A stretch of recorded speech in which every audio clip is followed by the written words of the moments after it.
Thanks, Matthew. Welcome, everybody. As Matthew said, today's presentation is Master Naturalists Present Native Plants and Their Role Within the Municipal Water Reuse Ecosystem. Today's presenter is Carol Garrison. Carol is a third-generation native Texan and North Texas Master Naturalist. She will be celebrating 5 years as an educator at the John Bunker Sands Wetlands Center and was recently promoted to Education Coordinator. Correct? Congratulations, Carol. Thank you. An avid iNaturalist observer with over 5,000 observations, Carol enjoys walking the trails at Post Oak Preserve and Spring Creek Forest Preserve. When she's not using her camera photographing flora and fauna during the day on local trails, she's working on her skills as a certified bat ambassador and is enjoying reporting bat sightings at the wetland. Welcome, Carol. Thank you so much, Greg. I appreciate it.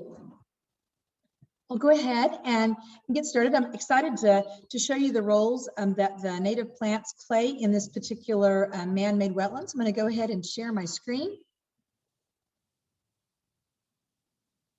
Hopefully everybody can see that.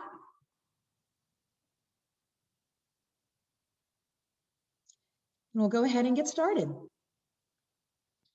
All right, as you all know, I work at the John Bunker Sands Wetland Center, which is one of the largest man-made wetlands in the United States. And so I'm going to be presenting today on exactly what role the native plants play, how they interact with everything on here, and just some basic information about these plants that's beyond just their purposes here at the wetland. The first part of it, though, I'm going to go over actually how this wetland came to be, why this wetland center is named after John Bunker Sands, and exactly what is going on here in case any of you are not familiar with this place. So we'll go ahead and get started. So first of all, why is this place named after John Bunker Sands? John Bunker was actually the land and ranch manager for the Rosewood Corporation all the way back in the 80s and the 90s. He was really behind the movement to promote a better intrinsic use of the land that was being used for ranching. Historically in Texas, good land stewardship and ranching really didn't go hand in hand. And John Bunker was behind that movement to really get to where you can treat the land well and still get a benefit of having the cattle on there. His motto back in the 80s and the 90s was Wagyu beef and wetlands, because he believed that you could do both if the land was able to support that. So when he was the ranch manager, part of this 5,000 acre ranch did have a bit of a habit of having some flooding. And so he came up with a fantastic idea that he was going to convert part of the flooded area into a wetland. He was an avid duck hunter in addition to being a conservationist, and he thought it would be a great idea to be able to have this property be used not just for the ranching, but as an area for migrating birds to be in. Amazingly enough, all the way back in the 80s, he was also thinking about using this part of this land for mitigation purposes. So way before everybody started talking about carbon credits, he was coming up with a way to have an area where if you had someone who was covering part of the Blackland Prairie in concrete, that you could go to this area near the Trinity River and you could plant trees as part of a mitigation process. Even all the way back in the late 80s, he was also thinking of a way to be able to run municipal water through this wetland as an adjunct to be able to clean water and then be returned into the municipal water system. So way ahead of his time, all he had to do was come up with a good way to do this. And so he developed some plans, consulted some environmental engineers and environmental biologists to get a good idea of exactly what he could do to get this land into a functional wetland. And the only thing he had to do was breach the East Fork of the Trinity River and flood the area, and he was ready to go. As we can all well guess, he was not able to get congressional approval to breach the longest, largest river wholly contained within the state of Texas. And so unfortunately, John Bunker had to shelve his plans. Now, as you all know, I work at the John Bunker Sands Wetland Center, and it's right on the banks of the East Fork Water Reuse Project. So you know the wetland got built, so there had to be more to this story past John Bunker. The main reason why later you're going to see that John Bunker is the namesake for this particular facility is he did have the inspiration to create the wetland. Unfortunately, he passed away of cancer in 2003 before the wetland was completed. And so part of the agreement between the water district that ended up purchasing the land and the Sands family was to set aside part of the property and build an education center for both children and adults to come to learn about wildlife ecosystems and wetland ecology and bird adaptations, and that the center would be named after John Bunker Sands. So now you know why you find yourselves talking to someone. I'm doing my presentation from one of the classrooms at the John Bunker Sands Wetland Center. And now let's dive into a little bit about exactly why did a large man-made wetland get built out here in the middle of Seagoville, Texas. So let's do a tiny bit of review of geography to kind of get us familiar with exactly where this is. You see that beautiful river winding up across the top of the slide. That's the Red River. That's the river that separates Oklahoma from Texas. And there is a reservoir located on the Red River, and that is Lake Texoma. It has access to it from both Texas and Oklahoma. If you go down a little bit south of that, you're going to see that beautiful reservoir in the middle of the picture. That is Lake Lavon, and that is the reservoir for the North Texas Municipal Water District. So if you live in towns like Garland or Richardson, Plano, McKinney, Anna, Frisco, going all the way to Farmersville and to Forney, all the way down south into Seagoville and Combine, that is the water provider that is providing your municipal water. Now, the lake that is below or south of Lake Lavon is Lake Ray Hubbard, and that's the reservoir if you live in the city of Dallas. Now, winding through both of these fantastic man-made reservoirs is the Trinity River. The Trinity River starts in the very northern aspect of Texas, right up there near north of McKinney, and it runs all the way down south, all the way into its own bay, which is Trinity Bay, that eventually dumps into the Gulf of Mexico.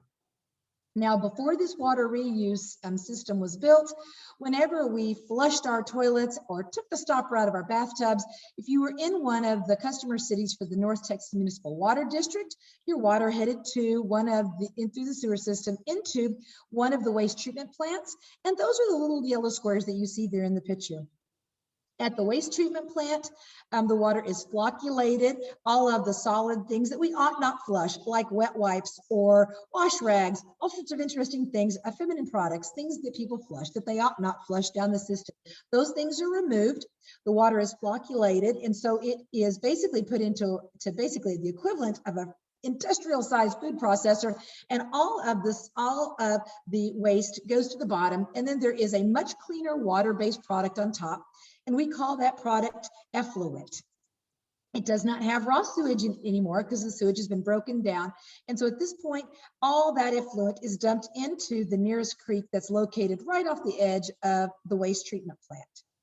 All of those small creeks, they eventually are going to feed into the East Fork of the Trinity River. And I'm sure all of you have at one time or another driven over the Trinity River in a really nice rainy time. We'll say March or we'll say in October. And the Trinity River has very little malodorous quality to it. And that's because the effluent in the river is greatly diluted by rain. During the rainy season, the Trinity River can be less than 50% effluent. And that's why it's quite nice to go kayaking in and canoeing and enjoying. However, during the dry portions of the year, we'll say like July and August, the percentage of effluent in the Trinity River can go up to 85%.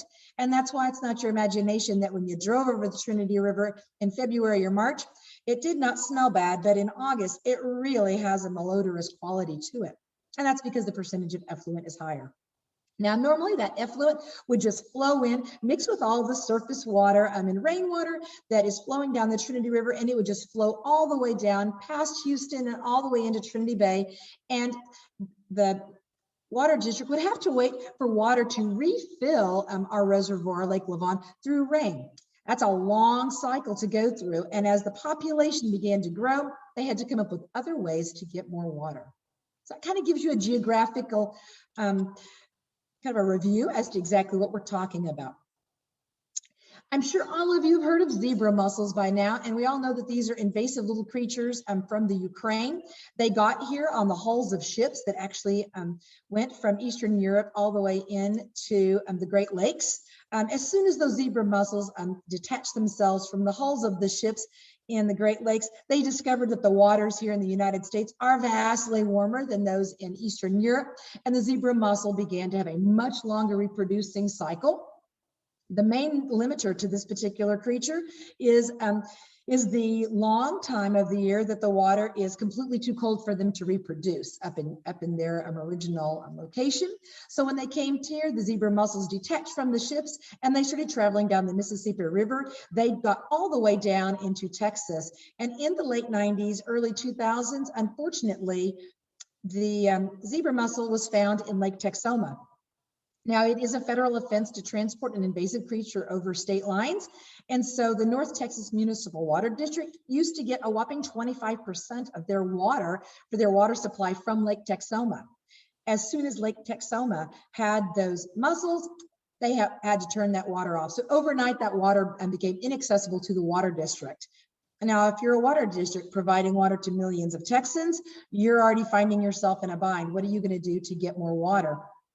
The most common thing that you would do when you need to get more water is build another reservoir. But reservoirs take 25 to 30 years to build, billions of dollars, and an incredible amount of land.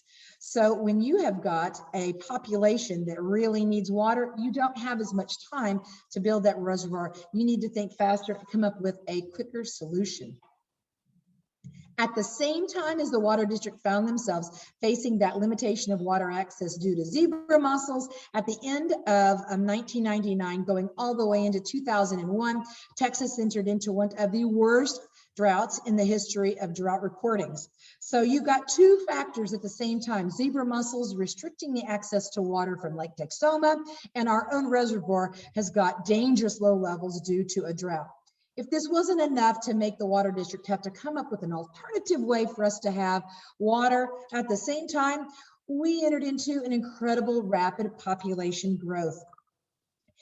Starting in the late 90s and going all the way into the 20 teens, the average growth of the state of Texas per day was 300 people. That's a net gain of 300 people per day. And every one of those people is running the dishwasher, flushing the toilets, taking showers, and watering their totally non-native St. Augustine grass all summer long. So our water usage goes up, up, up, and the access to water is going down. They did begin to develop their new reservoir. That reservoir is named oh my gosh, I always forget it. It's named after the Bodark. It's always named after the Bodark, named after the Bodark tree. So it's the Bodark Reservoir, and it's up in Fannin County. They started development there, but like I reminded you already, it's 25 to 30 years until that thing gets completed. You can't tell a population in Texas, hey, just don't drink any water for the next 25 or 30 years, quit flushing the toilets, quit taking showers. They had to do something quick. So they decided to take a little bit of information and a little bit of guidance from Europe, and they decided to build a water reuse wetland. And that's exactly what they did. And that's why I happen to find myself sitting on the banks of the East Fork Water Reuse Project.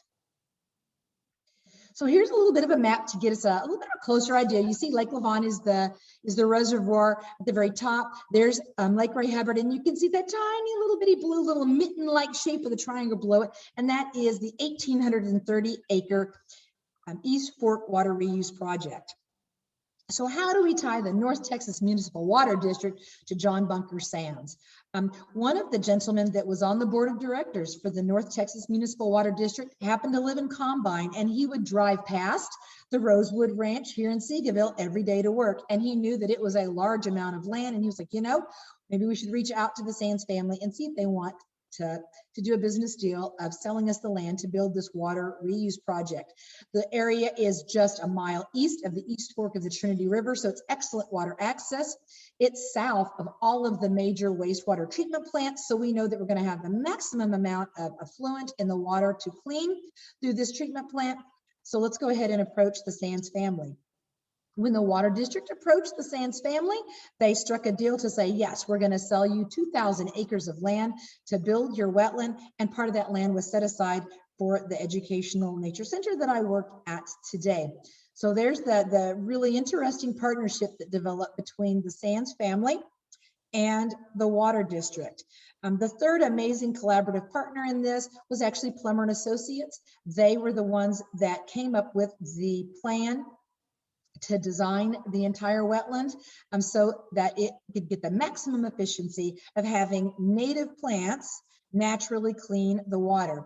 Now, if you look at the picture, you're going to see that really long orange zigzagging line that connects the wetland all the way up to Lake Lavon. That is a 43-mile underground pipeline that connects the two. So after the water travels through this wetland for about 2 weeks, it is propelled all 43 miles and is dumped into the northern aspect of Lavon Lake, where the treated water mixes with the existing water in Lake Lavon.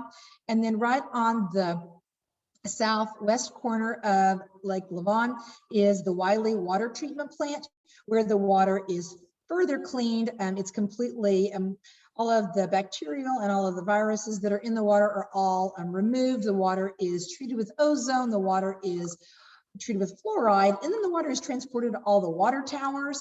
Once the water is at the water towers, it waits until all of the water customers turn on the faucet, and then the water flows back to us. So it really creates an amazing water reuse urban water cycle. Now, at this point, some people do kind of wonder, are we taking water from Houston? Because we are pulling water off of the East Fork of the Trinity River that would normally flow down. And as we know, cities that are south of us from here all the way to Trinity Bay, they would also be pulling water off of the Trinity River for their municipal water reuse. And the answer is no, the water's not being removed or taken away from those cities south of us, because we're simply reusing the increase of water that we're already using to begin with. So as more toilets are being flushed and more bathtubs are being emptied and more dishwashers are cycling, we were actually adding to the water that is flowing down the East Fork of the Trinity River. And that water is just being reused over and over again. A very small portion of the water is being pulled out of the water so that the Trinity River still has adequate flow to be able to complete its trek all the way to Trinity Bay. The Water District has very rigorous water quality assessments that they follow all the way through the water being pulled off into the wetland. So they monitor the water at the river before it's pulled off of the river. They monitor the water as it's flowing through this wetland, and then the water is also measured and monitored as it re-enters Lavon Lake, so that the water volume is still quite consistent as it flows south. So let's take a little bit of a closer detail. This is a really good graphic that shows you exactly the footprint of the wetland property. As you can see, there's the East Fork of the Trinity River winding north of the whole property, and then it actually runs east of the property. You can see Highway 175 bisects the very northern section, and then the two southern sections are south of 175. So there is the intake station, which is where the water is actually pulled out of the East Fork of the Trinity River. Now, remember that John Bunker Sands did not get permission to breach the river from Congress. And so you're probably wondering exactly how did the Water District, how are they able to get permission to pull the water? It's because they did not break the levees of the river. They actually have a subterranean pipe that comes up into the river, and they actively pull the water out of the river so that the walls are completely intact. Once the water is pulled into that northern section, it sits there for about 24 hours to let the sediment fall through, because we want to have as clear a water as possible flowing through this natural phytoremediation process. Once it finishes that northern section there, the water slowly flows due to the grade of the land through the central and the southern sections. And it takes about 2 weeks to slowly flow through millions of plants that naturally clean the water. At the end, the water ends up in the very southern section, where there are 5 3,000 horsepower engines, and those are the engines that propel that water the 43 miles north back to the northern aspect of Lavon Lake.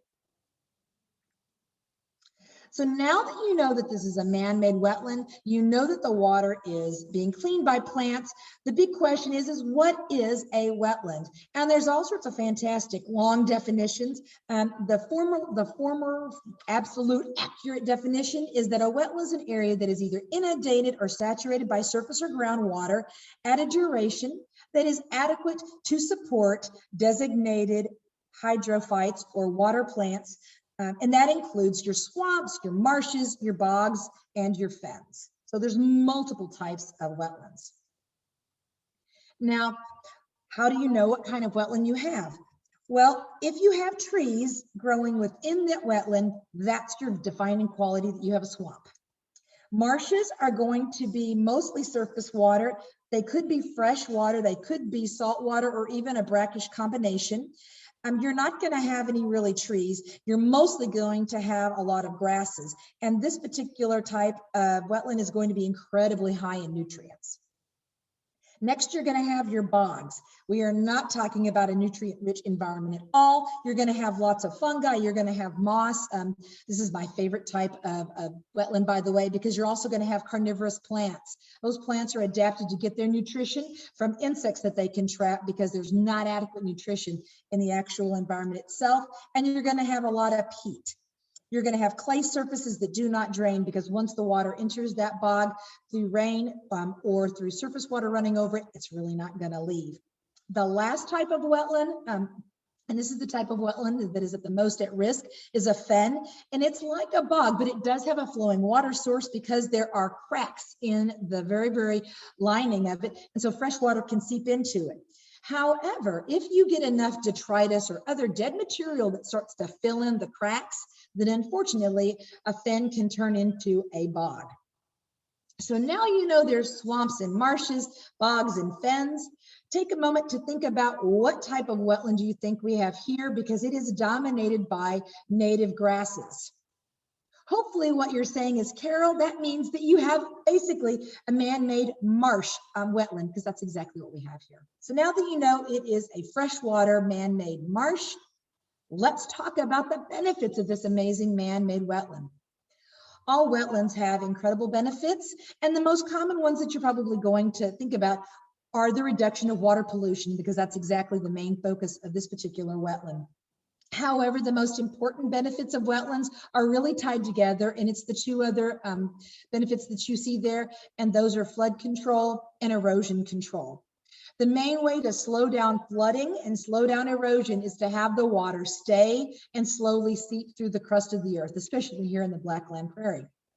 Although wetland is an ideal area, it's shallow, it's large, it slows the water down. And if the water is slowed down, then we know that that is going to slow down or halt erosion.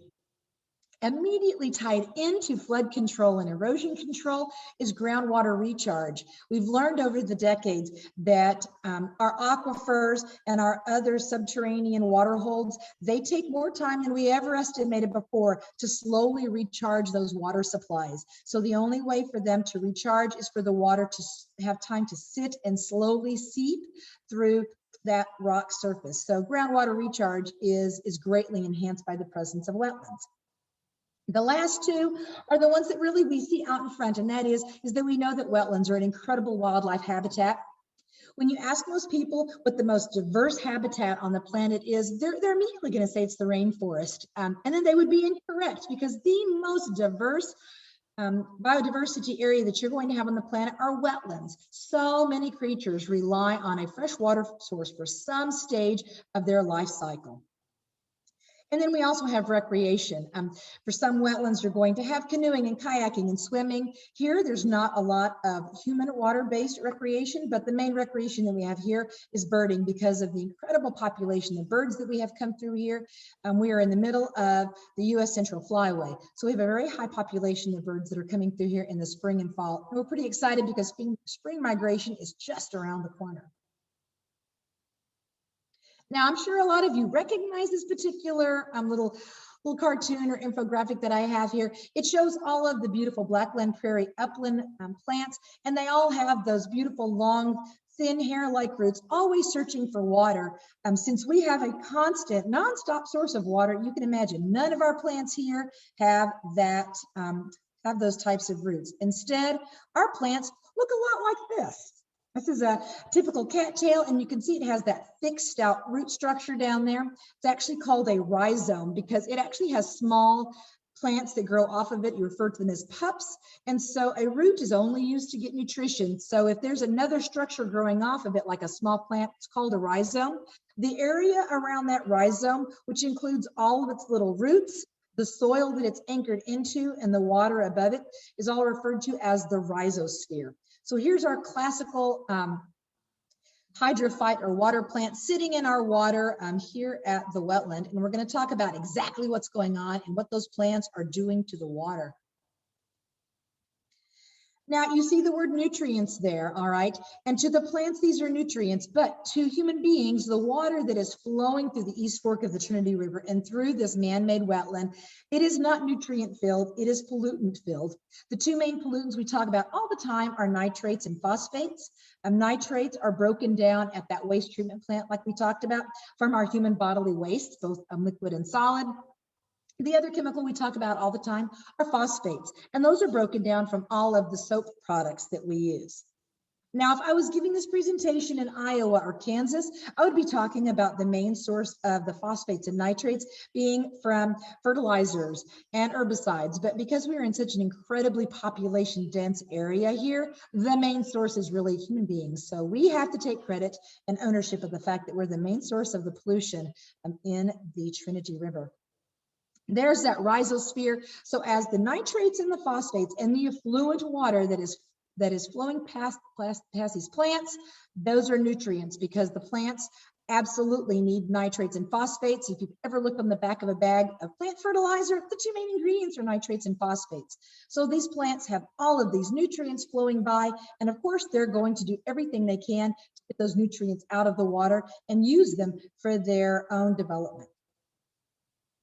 So the unique structure that these hydrophytes have is called a parenchyma. And these are basically small tubules that run up and down the stems and the leaves of these plants. And these hydrophytes use the parenchyma to transport gases and waste materials and nutrition up and down the length of the plant. These plants perform photosynthesis just like all other upland plants because they do have chlorophyll. But rather than taking in carbon dioxide, performing photosynthesis, and then spewing the oxygen out into the atmosphere, these plants actually use that parenchyma and they transport that oxygen down into the rhizosphere. It does take energy for the plants to do this. And so you may be asking yourselves, why in the world would these plants go to the energy to send oxygen down into the rhizosphere?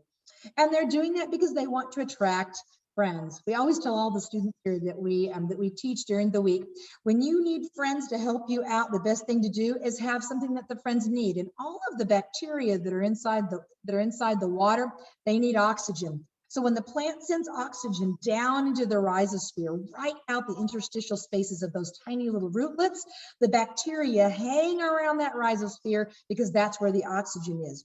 And when those bacteria hang around there, they clump and they stick to all of the nitrates and phosphates. And we call that process phytostabilization. There's a bit of vocabulary in this next section here, so you're about to learn some fabulous new terms, hopefully. Phytostabilization is just, we're stabilizing the water because the bacteria are clumping to the nitrates and phosphates and pulling it down into the area right above the plant, into that rhizosphere. The next thing we're going to have is phytoextraction, where the plants are going to uptake those nitrates and phosphates right into the interstitial spaces of their ciliary hairs of those tiny little bitty roots. And now the nitrates and phosphates aren't in the rhizosphere, in the water around them, they're actually inside the plant. The next thing the plant does is it breaks these chemicals down into the exact nutrients they need. So they're going to take those nitrates and they're going to break them down into nitrates and then into inert nitric gas. They're going to take those phosphates and they're going to break down those phosphates into the building blocks that they need to grow more stems and more leaves and more flowers.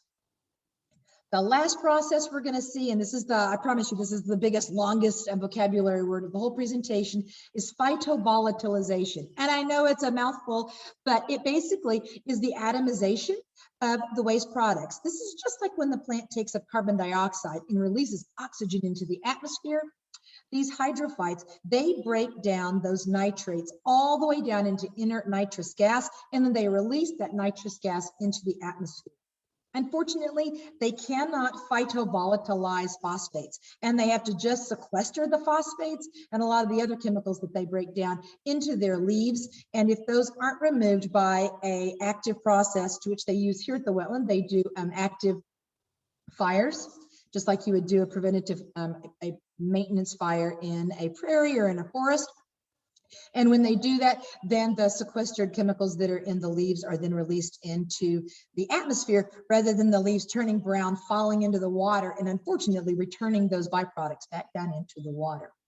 When you take the stabilization and the extraction and the degradation and the volatilization all together, we call that process phytoremediation.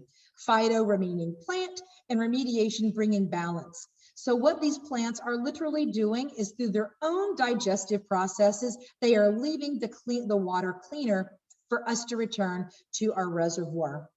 I always make sure that students understand these plants are not cleaning the water because they love us and want us to have tasty water. They are cleaning the water because they're pulling out the nutrients that they need to survive, and they're just happening to leave the water cleaner for us. So it's a fantastic symbiotic relationship we have between plants, both in our oxygen carbon dioxide exchange and the fact that our waste products from our body and from the soaps we use are turned into nutrients for the plants, and then they leave cleaner water for us. So when we talk about all of these plants that are cleaning the water, and there are many, many examples of plants that we're going to be talking about, the Water District hand planted millions of plants into this man-made wetland, but the plants can really be categorized into three types. There's your submerged, and these are plants that live their entire life cycle completely under the surface of the water. There are the floating plants that live their entire life cycle floating on top of the surface of the water. And then there's the ones that you're going to see more often. Everybody kind of thinks about them more than any of the others. And those are the emergent plants. These are the plants that are hooked into that hydric soil that line the wetland, and they emerge out of the water, and their green parts with their chlorophyll that perform their photosynthesis are above the surface of the water. Now we're going to break down some of the main native plants. I mean, you're going to see they're categorized by the type, whether they're submerged or floating and emergent. I'm going to give you some good information about each one of these plants. I'm also going to give you some information about whether or not you would want these in your own pond or your own water garden at home, because some of them you'd love to have and some of them I highly advise you not have them, and give you a little bit of information about what exactly they're doing. So the first one we're going to talk about is one of the submerged plants, and this is called coontail. The scientific name is Ceratophyllum demersum. You might have also heard it called hornwort or coon's tail. It's one of my favorites, to tell you the truth. It's an excellent cover for all the fish fry and the tiny little macroinvertebrates that live in the wetland. It's also an excellent food source for waterfowl. Coontail is an excellent phytoremediator of the water. Not only does it remove nitrates and phosphates, but it is superior at removing aluminum, zinc, and copper from the water. The other thing it does an incredible job of is it really enhances water clarity. So it's a great plant to have in your large pond or your water garden, because it can really help water clarity. And if the water is cleaner, then we already know that plants can do a better job of remediating all of the impurities out of the water. Side note, coontail is found on every continent except for Antarctica, and it's very commonly used in also large aquariums. Takes a lot of light though, so watch it, because I tried growing it in my aquarium and I did not have enough light to make it a really successful thing. So let's look at some pictures. By the way, as you look at all of these pictures of coontail and all the other plants I'm going to be showing you, I personally took all these photos, and all these photos are very recent. So if you decide, and I hope you do, to come visit us at the John Bunker Sands Wetland Center, I promise you, you're going to see all of these plants, and because I took all of these pictures with my iPhone right off the boardwalk. So here are some great pictures to give you an idea of what coontail looks like. Often people will say it's our seaweed. It got so thick last year that there were actual channels in it. And I love that lower picture on the right, because people would come in and say, we know it's a wetland, but we think there's a river within the wetland, because the coontail was so thick that the larger breeds of fish created their own little pathways, and you could see it through there. So quite entertaining to see. Our coontail is already showing its spring surgence right now, so it's quite beautiful. It really does a good job of keeping the water clear here. The next plant we're going to talk about is a floating plant. It's duckweed. And I like this picture. I selected it on purpose because when you look at this picture right next to the name duckweed, you're thinking that it's all of those green plants. Really, that's some fern that's mixed in there. The duckweed are those tiny green, almost white little circular plants that you're seeing. The rest of it is not duckweed, but it kind of gives you a size reference. Duckweed belongs in the Linoidae family. You might hear it be referred to as water lenses or water lentils. These are absolutely tiny plants. They only have a single phallus and a tiny little frond. They actually float due to little pockets of parenchyma. Some of them may have one or two rootlets, and some of them may have no roots at all. Kind of a side note is that the particular genus of duckweed that is Wolffia has the smallest flower in the world, 0.3 millimeters. You have to have a high-powered microscope just to see it.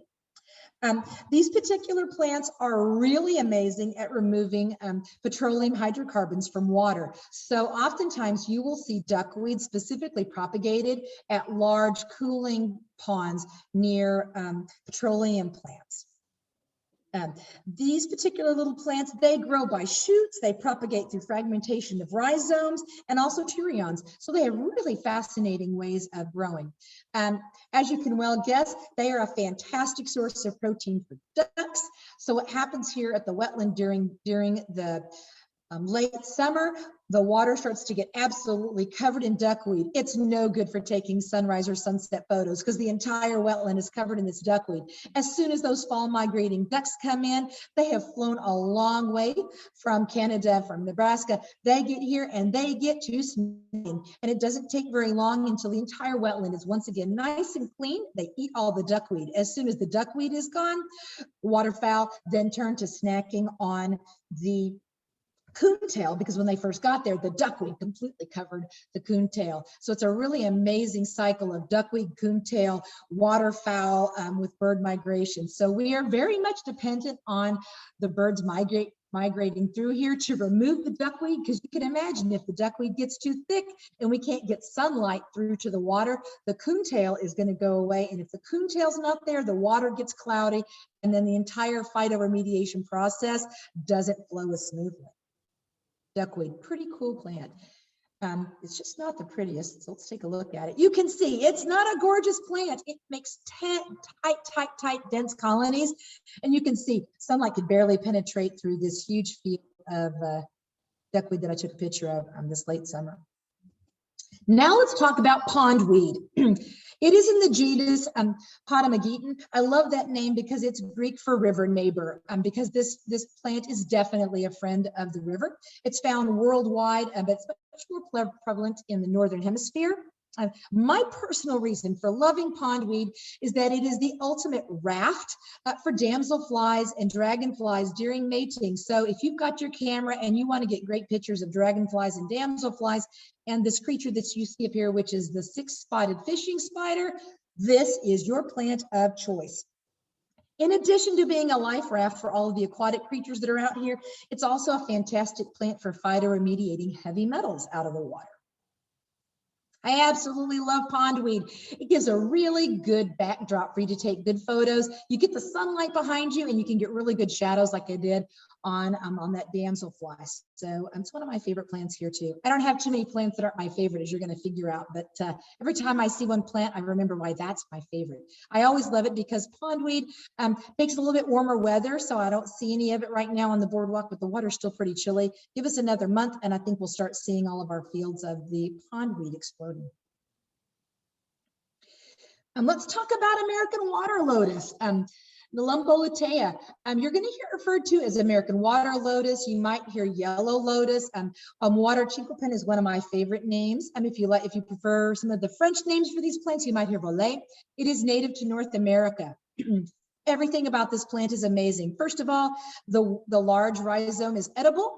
Once the flower head completes its life cycle and it droops over and kind of looks like an old rusty shower head, the seeds inside can be cooked and it's referred to as alligator corn. The unopened leaves and the stalks can be cooked as well. Of course, if you eat the unopened leaves and stalks, you don't get to enjoy the absolute beauty of the American water lotus. Every year I try to get us to have ourselves a Monet event where we invite all of the watercolor artists to come and stand alongside the cell of the wetland, because our American water lotus is absolutely beautiful. And it's also an excellent phytoremediator. So here are a couple of pictures that I've taken there. The American water lotus, it's absolutely beautiful. When it first blooms, it is a beautiful buttery yellow, and as it ages, it kind of turns turns white before it completely falls off. I love the floating pads because the small water snakes use them as floaties during the hot summer. So it's really nice to walk out to that area and you'll see 5 or 10 little water snakes just taking a nice sunny snooze while I'm relaxing on a large water lotus pad. Floating primrose willow. This is probably the most hotly debated phytoremediator we have here. Scientific name is Ludwigia pibloides. You might hear it being referred to as primrose willow or creeping water primrose. FYI, you do not want this plant in your pond or in your large aquarium because eradication maintenance can really be time consuming because this thing can really spread. There are lots of areas that do consider it to be a troublesome, noxious weed. As a matter of fact, the entire country of France nominated it to be the most noxious plant on the planet. So talk about a dubious reputation from France. But it is a phytoremediator, and it's another great floating plant that has damselflies and dragonflies and those spiders like I talked about. So it's a really good plant. And the yellow flowers are so pretty, but you got to watch it because it does have a higher maintenance element to it. And as you can see, it really is a beautiful plant. It's a good contrast for plants and all the little aquatic creatures around it. It's a really good, because it's floating and the leaves kind of mat out, small fish fry hang underneath the leaves as a bit of protection from larger plants or larger fish. So it's kind of a good predator protection area. So I'm always seeing little colonies of little swarms of fish fry hanging out from underneath it. And you'll also see lots of the small freshwater shrimp hang underneath it, hiding from all of the hungry fish all the time. Pickerel weed. It's a visitor favorite amongst all of them. It is a Ponditaria cordata. It is native to the American continents. It is absolutely fantastic for garden ponds. It's a fantastic remediator. It's very tolerant to fluctuating levels of water. So if you're not so good about watching the water levels of your pond or your water garden, this particular plant does not have a narrow range of water depth. The other thing, the reason why it's really great for your home-based water garden or pond is because it's incredibly tolerant of the hard water here in Texas.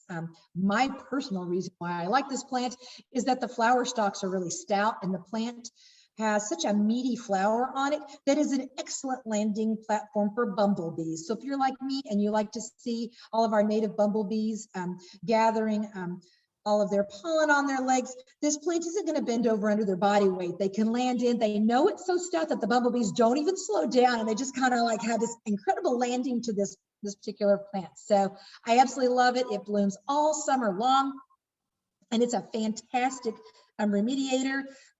Another thing about this plant and why it's so good in the urban area is that it is unusually resistant to herbicides that are going to be in water. We know that when people put herbicides out, it's going to go into the surface water. And so it's going to be an omnipresent factor. It's one of the chemicals that is very, very hard for us to manage, especially in the urban environments. Pickerel weed is really resistant to herbicides. So you might really consider that. So why I love pickerel weed, it's absolutely beautiful. They always say there's not a lot of beautiful native plants in Texas, and here's one that's just absolutely gorgeous. It takes a long time for the blooms to fade away, and bumblebees cannot resist it. Swamp smartweed, Polygonum hydropeperoides. It's in the buckwheat family. So if you're looking at that going, wow, I think it kind of looks like buckwheat, that's because it is. You also might hear it being referred to as false water pepper. It's native to both North and South America. I'll argue the information that they say that it approaches a max height of 40 inches because it was absolutely prolific this past summer here at the wetland. And I was eye to eye with these plants and I'm 5'6". So I don't think 40 inches tall is that max height because they really get a lot taller. They have beautiful spike-like inflorescences. The pinkish flowers are only at the very beginning. People and want to see the beautiful pink flowers. They walk all over the boardwalk and they come back, they find me and they go, Carol, the flowers are white. When they first bud out, they're a beautiful pale pink, a little bit lighter than your basic evening primrose. They quickly, over a day or two, fade to white. So you just have to you have to spend a lot of time looking to find a freshly budded one to see those beautiful pink flowers.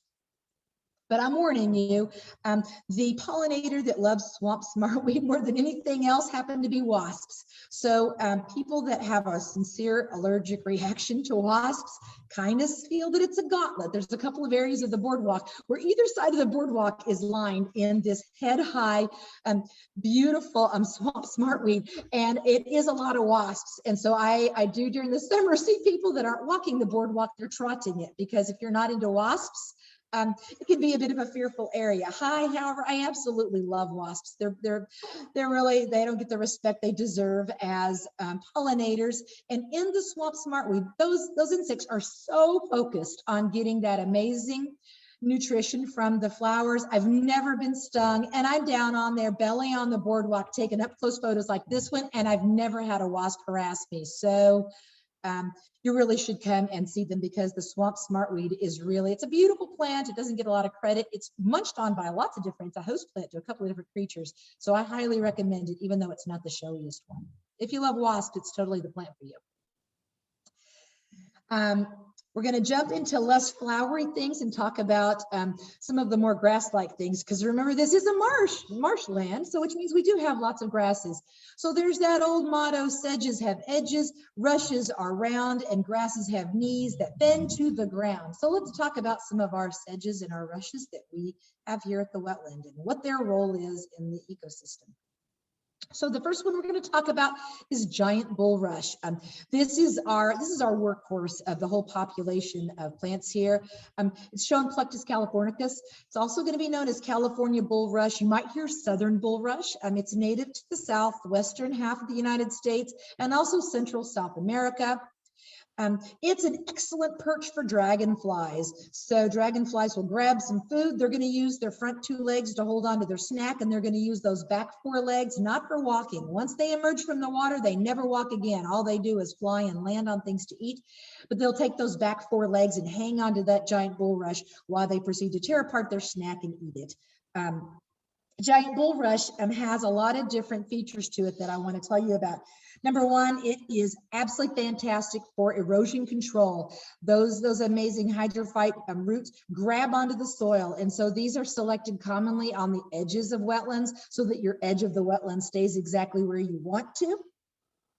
On a side note, sedges have been grown as an agricultural crop by many countries to build boats. They actually lash these really stout, thick reeds together and make watertight boats.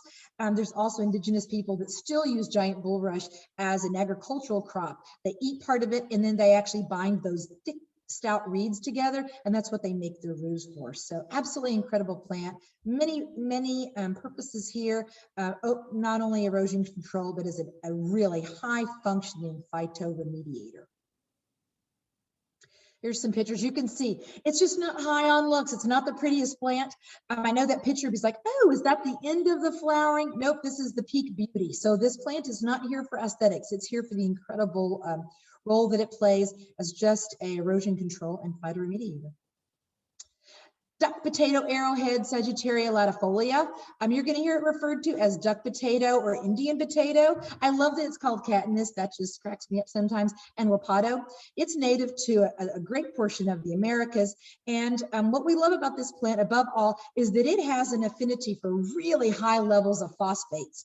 And over the last 2 years, with everybody being a lot more obsessed with washing their hands, the phosphate levels in our urban water is much higher than it was 2 years ago. Also, like some of the other plants we've talked about, it really has a good affinity for hard water. And I think that the duck potato arrowhead is a great plant for your home water pond or garden.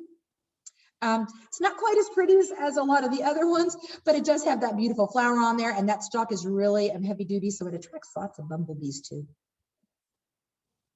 Delta arrowhead, it's probably the most famous one for people to walk out here besides the pickerelweed. It's Sagittaria platyphylla, and it's also known as broadleaf arrowhead or Delta duck potato, just to make it more confusing. Those duck potatoes, boy, they can get really confusing on the names. This one's only native to the eastern United States. It reproduces by stolons and seeds. Again, it's really adaptive to the water So it's a really good plant for that. I like it because it happens to be one of the main plants that our native green tree frogs hang at. And also all of our western ribbon snakes, they like to coil up on top of it. So it's one of my favorite reasons. It's really highly aesthetic also, in addition to being a fantastic phytoremediator. All parts of Delta Arrowhead can be eaten depending on the life stage of it too. So it's been grown by the indigenous peoples in this part of the country for a very long time. And it's just a beautiful plant overall. We had one that was so brave, it literally sent its stem up right through the boardwalk. And I was amazed that for the entire bloom cycle, all of our visitors walked around that plant. It was quite impressive. One of the other things about this plant that I love is that the leaves are very, very broad. They're so thick that several species of our orb weaver spiders, they like to build 4-foot-long webs spanning the leaves because the leaves really perform a really good role as an architectural support for their spider webs. There's just nothing I don't like about these plants. You should come see them. Cattails, Typha damagenesis. This particular plant's one of the rare ones that was not planted by the Water District. They're a natural migrator here. They're found throughout temperate and tropical regions worldwide. They have a particular role that they play here because they are really good at reducing agricultural and bacterial contamination of E. coli. That's why you see cattails often on large ponds for cattle ranches, because they do a good job of reducing the E. coli in the water. And we don't want to have your cattle consuming water that has an E. coli contamination. So they really are in that phytoremediator, but also they're in that bacteriological benefit because they do help control E. coli. My favorite thing about cattails is that they are the host plant for the Henry's marsh moth caterpillar. And so if you're into caterpillars like I am, there are going to be millions upon millions of caterpillars out here munching on them. In July, peak heat of the day, if you get on the boardwalk and you're completely silent, you can actually hear the munching of millions of caterpillars snacking away at the cattail plants.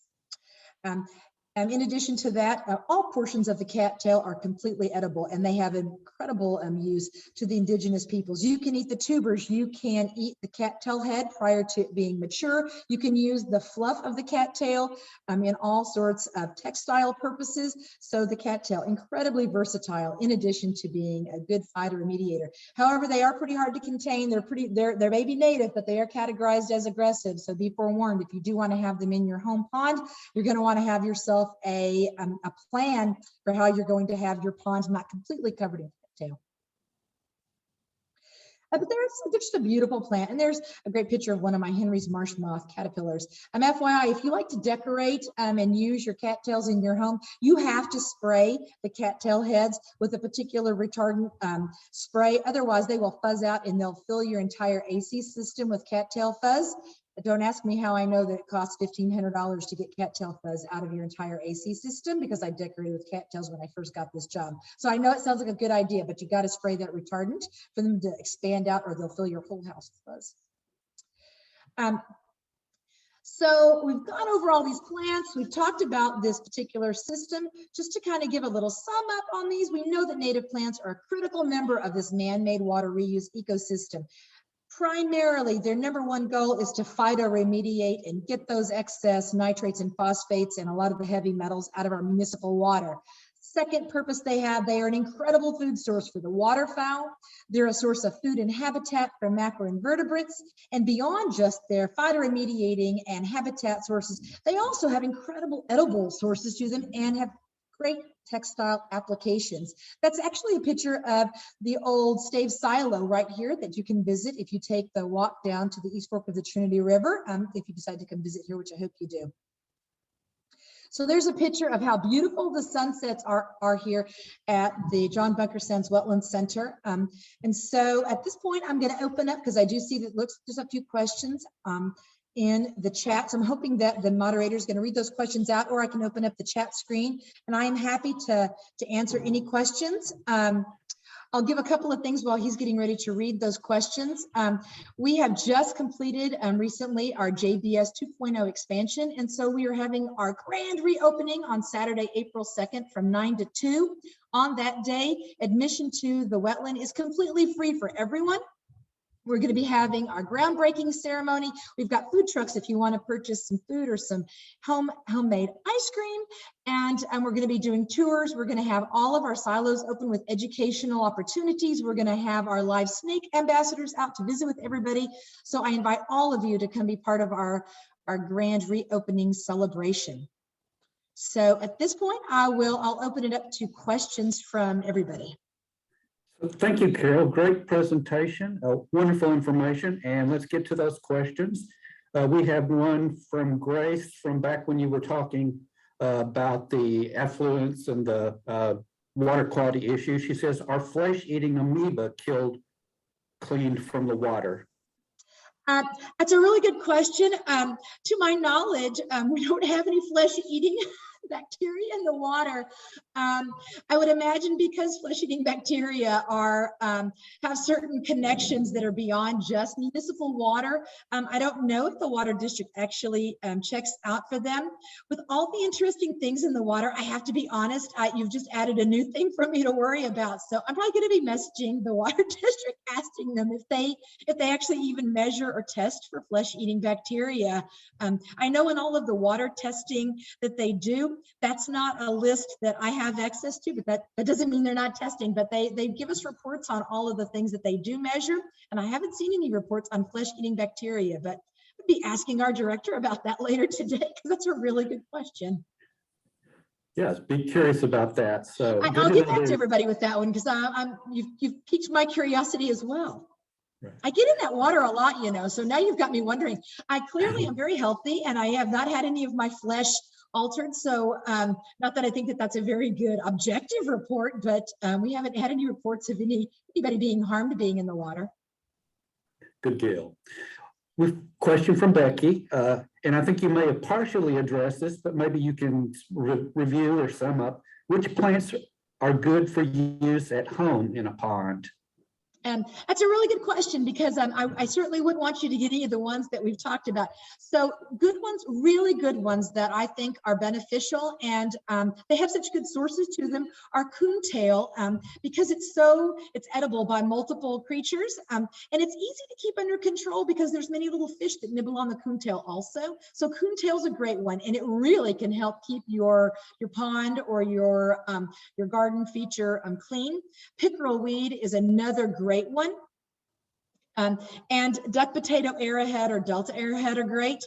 I would really avoid that floating primrose willow, because it really can be quite noxious. It's highly aggressive, and you could be spending more time than you want to taking it out. So I definitely would say the coontail and the pickerel weed and the Delta arrowhead, just because the blooms are so pretty and you want your garden to be both phytoremediating and attractive at the same time.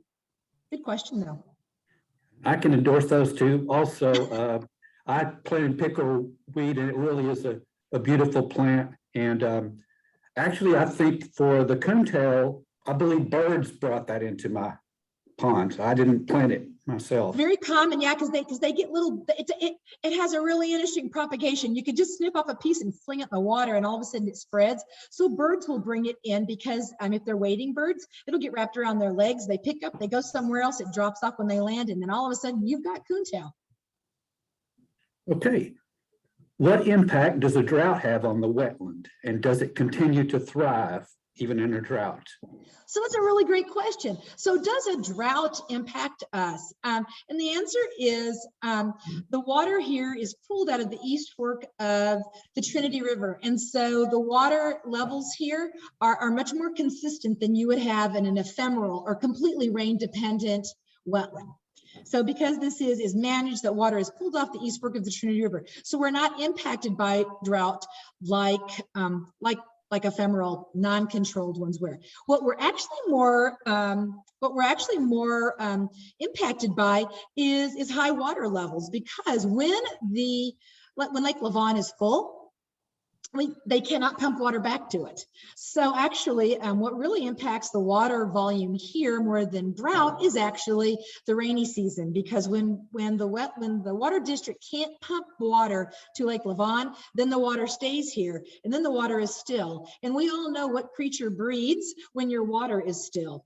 And so a couple of years ago, when we had a serious deluge of water from October all the way into February, the mosquitoes were the size of house cats, and I really was worried for my life because mosquitoes really do bite on me pretty bad. So we haven't seen drought impact us as much because this is a stopgap for drought not to impact our municipal water supply. So water is still pulled off of the East Fork, but the water is not going to be pulled off to detriment of all the areas south of us between here and Trinity Bay. So even when we have gone through drought, the water level may be slightly lower, but it is not of a high impact as much as flooding is an impact to the situation. Good question though. Becky has an observation. She says hairspray will work on cattails to prevent the seed explosion. Had you heard of that? I have. I did a little research because I was trying to find something that wasn't so chemically, and unfortunately you really have to. So you can buy the professional floral fixative, but I actually think that professional floral fixative, I think it's actually hairspray because the ingredients seem really similar. Ryan has a question. Is buttonbush present in the wetland? And yes, is it is. Useful for fire remediation? Yeah, it is, but it's very inconsistent. It's one of the odd observations because I save all my photos and I categorize my photos by year. And there have been years where I've taken many iNaturalist observations of buttonbush, and then there's been years where I didn't take a single photo.